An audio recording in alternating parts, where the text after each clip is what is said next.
Hello, this is Will the Dreamer coming to you for the 14th episode of the podcast. Today, I have the fortune to share the story of Jeannie Fadler growing up in this southeast Missouri area from farm to the boardroom.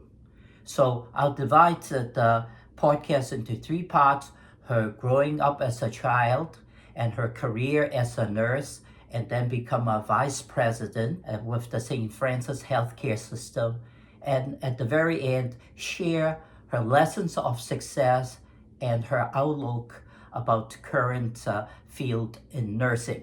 So first of all, actually born in California, and her dad was in the army, and after he finished with the Korean War, he came back and he went back to his hometown in Bollinger County. So the whole family moved from California to southeast Missouri. Her father owned a farm and he worked from sunup to sundown.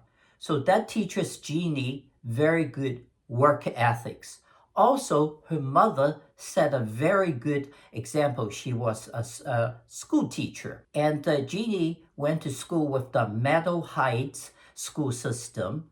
And then she went to Southeast Missouri University, the College of Nursing, and majored in nursing.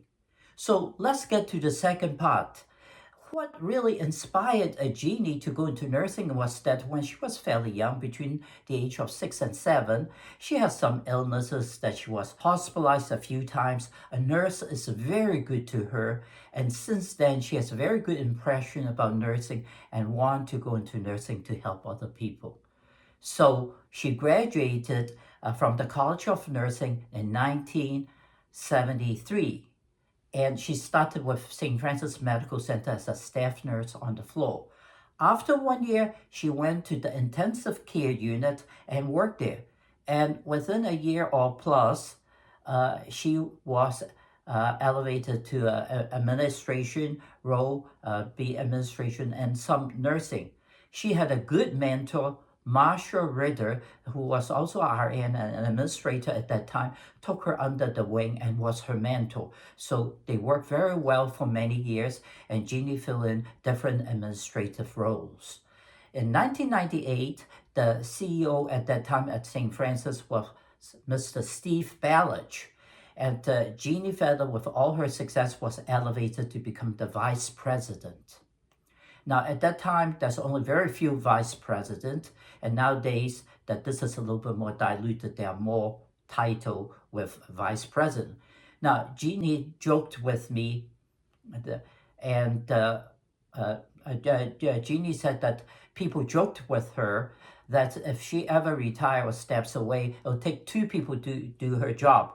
But actually, when she stepped away, there are three people to fill her position. But of course, job titles change and other things change.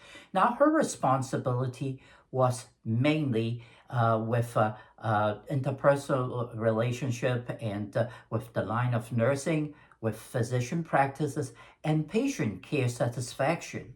So that encompasses a lot of things.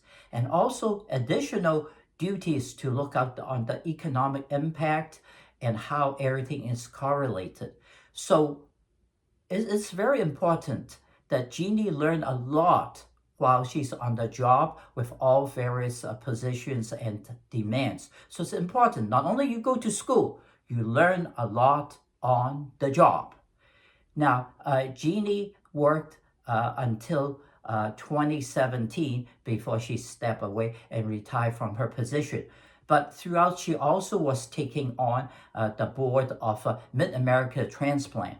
Since 2017, she retired. So let's go to the third part about her success and her reflection. Now, Jeannie shared all the ideas of her own success story. Number one is that you have to give back. Her parents really instill in her the value of giving back. Not only that you are successful yourself, you give back to the community. So that's why she's on various boards. And now she's on the foundation board of the mental health system here, and also she's with the Rotary Club, and in fact in 1 year she was president of the Rotary Club. Now, the second part is that you have to develop leadership. In the younger days, she was engaged with 4-H and church youth group, so she has great interpersonal relationship and develop into future leadership dealing with people. That is very important. Number 3 is do your homework, because when she was in the boardroom as a vice president, a lot of things are tabled and a lot of things don't happen as it should be. So be flexible and always have some plan B, and do your homework so you know what are the alternative options. And number 4 is that even being a leader, you don't have to know everything, but you got to listen. People have good suggestions and mention other options that you can really use. So listen and listen. So I would like to conclude Jeannie Fadler's feelings about the current nursing field, that she senses there's a lot of changes coming with AI. AI impacts everything, definitely will impact nursing. Number 2, there's a nursing shortage. In fact, that's nationwide. And the local college and with hospitals try to graduate more nurses, but that's a continuous problem. Number 3, the nursing field itself is changing. There are challenges, but there are more opportunities, such as going to administration, and also you can be a nurse practitioner, from nurse to a nurse practitioner, and nurse to a nurse anesthetist. In fact, Jeannie's daughter is a nurse anesthetist, a CRNA. So Jeannie's really very happily retired with her husband, who worked for P&G, and to visit her daughter often from St. Louis.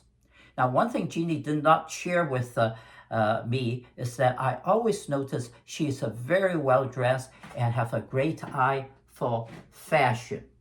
So I would say not only she's a success, she's also excellently dressed.